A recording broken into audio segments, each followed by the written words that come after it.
We are the beasts, the monsters fear.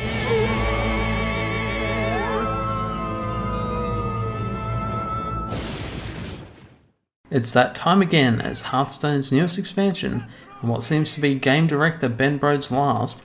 Feels like maybe it was Firebat. Oh, That was beautiful. yeah. Really?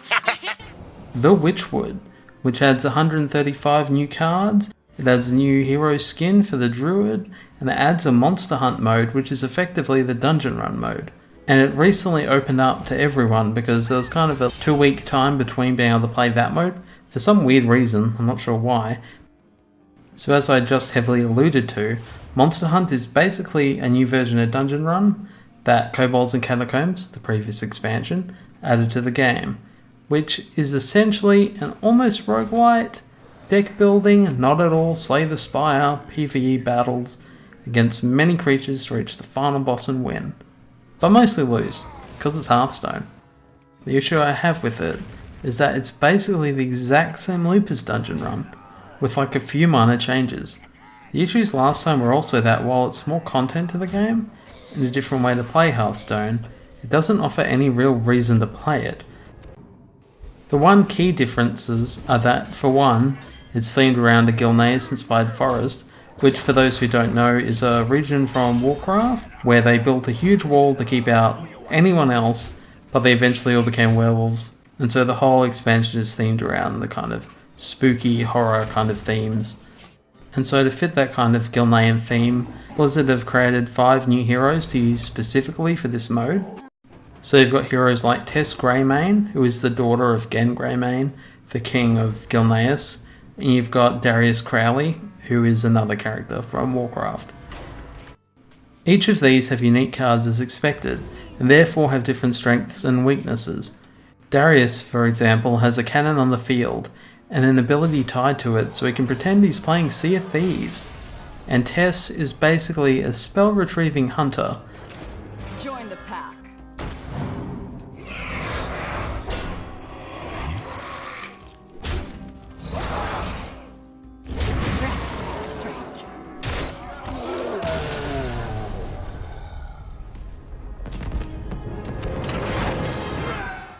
With all the unique monsters found in this expansion. And if the deck has been built just slightly the wrong way, you're going to find that it's going to be very hard to not hit the game over stage and have to try again.